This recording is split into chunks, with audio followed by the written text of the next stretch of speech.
Hi, my name is Maria, and I'm the imposter. What is imposter syndrome? It's the name that mostly people in tech gave to a feeling of phoniness. In this video, I wanted to share my experiences with imposter syndrome, signs that you might be experiencing it too, and steps to overcome it. To be honest, my imposter syndrome as an intern working in tech is still here as a new grad working in tech. Even though I've been working full-time for almost 5 months now, even though I interned at the same company last summer. One thing you should realize is that everybody feels inadequate at times, especially people working in tech. Things in software change frequently, and there's always something new to be learning. Also, as a software engineer, you need to know a lot, not just coding, but also about how to build a good product for your customers, about the business, how to collaborate and communicate effectively with other people, which is something I'm not very good at. And there's just so much. Plus, your boot camps, your schools, and even your internships will not fully prepare you for what's to come as a full-time engineer. And also, every job, every company, and every person that you work with is going to be different. Most of the time, my imposter syndrome is pretty subdued, but recently, about like a few weeks ago, I kind of hit rock bottom. And I wanted to make this video because I feel like I've just continued to feel terrible and I need to figure out a way to not feel so bad. So this video is in part for myself. I even wrote down in a journal how I was feeling. Most of the time, I'm not happy with myself at work.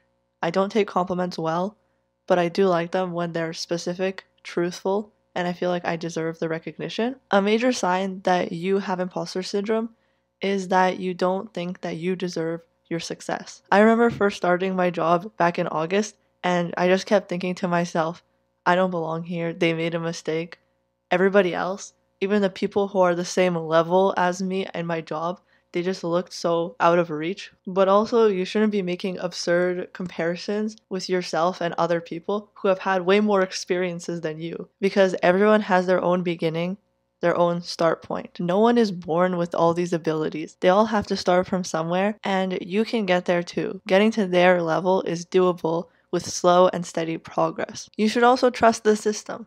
The system was put in place not to just let anybody in, but to let people in who are qualified for the job. You thinking that you're not qualified is a flaw not in the system, but in your own thinking. And I still do compare myself to my teammates and other people that I work with, because I think it's just a natural human thing to do that. It's good to study other people who you think are successful and learn from them. You can take the best parts of what you think they do and try to incorporate it into yourself.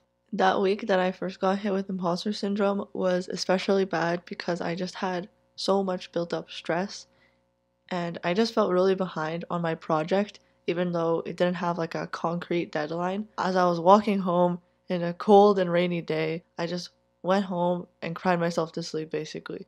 And the next morning I woke up with a cold. Yes, the colds aren't technically related to being cold and all that stuff, but I think when you're stressed out, it's easier to get sick. And I think that was just my body's way of telling me, like, slow down and take it easy. Take a day off, rest, not stare at the computer for the whole day until your eyes get red and dry. The terrible way that people with imposter syndrome tend to deal with it is through procrastination and perfectionism, which I can kind of relate to in filming videos. Recently, I was also given some really nice feedback from one of my teammates saying that I need to be more confident in myself. People with imposter syndrome are afraid of being exposed as a fraud. They tend to think I'm untalented and I need to work harder, when in reality, what they truly lack is, I think what I heard on a TikTok once, the confidence of a mediocre white man. You might have high levels of anxiety and replay all of your mistakes in your head, which I definitely do that all the time when I say something stupid in meetings or when I make a mistake and I just keep thinking about it over and over again at night and then it ruins my sleep. People with imposter syndrome also tend to give so much power to the minority of people who criticize them and say something mean rather than giving more power to people who are silent and don't criticize them or are really nice and supportive. And they also lack initiative and self-advocacy. People with imposter syndrome tend to not want to go up for promotions or want to offer to lead a meeting. And honestly, I can relate to this because in those cases it feels like, oh, I'm going to fail. And honestly, I feel like I have just been failing way too much recently, even though I recognize that a lot of my advice is always to try failing as much as possible, but actually doing it is very hard. Doing it unintentionally does not feel good, but you should be giving yourself permission to fail. A good way to reframe your feelings of discomfort is that with discomfort, that means that you're growing. Or how my mom always says it, your brain is stretching. And it's boring to kind of do the same thing every time and stuff that you know. And it is nice to sometimes have those moments where it's like, okay, I know this thing and I can easily do it. But it's also good to like mix it up or spice it up, feel those feelings of discomfort or growth. And one thing I want to say before going into some tips about overcoming imposter syndrome is that just watching this video or reading articles about imposter syndrome or reading even a book, it's not going to magically make your imposter syndrome disappear. It's something that you're going to have to continuously work on throughout your career because it's going to pop back up at any moment, which it has in my career multiple times so far, and I've only just begun. So one thing you can do if you have imposter syndrome is to get good feedback from your manager or your teammates. And by that, I mean asking specific questions. How was I in this specific meeting? What do you think I should have done differently? What do you think I'm doing effectively or not effectively? And like I said at the beginning of this video, I'm very bad at taking a compliment, but I do appreciate feedback, and recently I got some from my teammates because we had like a feedback review cycle, and that was really helpful to hear what other people think about me because I guess I really get into my own head and I don't know how other people perceive me. And when you have a feeling of ambiguity, it just leads to more anxiety. Another thing that I've realized that's very helpful is to figure out what's making you so nervous or scared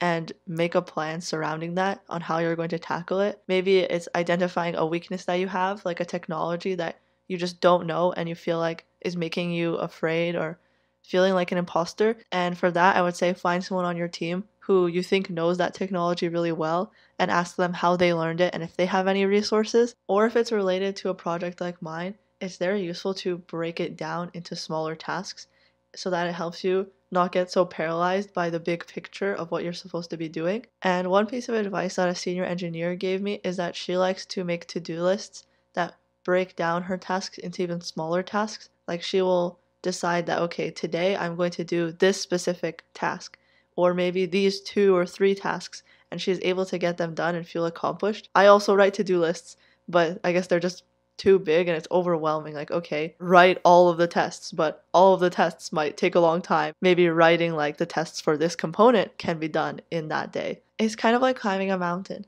Instead of looking at how big and scary it is, just take small steps, and then one day you'll look up and you'll be like, wow, I'm so far up the mountain. Maybe this is actually a bad metaphor for me because I'm a software engineer who is afraid of rock climbing. So, and I think I'm definitely on like a steep and very treacherous looking part of the mountain right now in my career.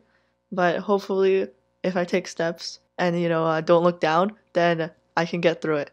Okay, one of the pieces of advice that I already do is that I keep a diary or like a notebook, which is a Google Doc, about everything that I do every single day, like the main things like, oh, I had this meeting, or I was doing something specific related to my project, or what tasks I completed, maybe any pull requests I created. So that helps me keep track of what I did that day. So I can see, are there times of the day where I could be more productive? You can also be writing about your accomplishments and trying to reframe it that way. And this also helps you when you're writing a promotion document so that you can prove and like show all the things that you've done. Something else you might be overlooking if you have imposter syndrome is finding a support network. So at my work, we have employee resource groups, and I'm a part of the junior women engineers one, the women engineers one, and those are both amazing communities. And also you can hopefully find someone in your life who you trust that you can check in with. Maybe it is a coworker or a friend or a family member,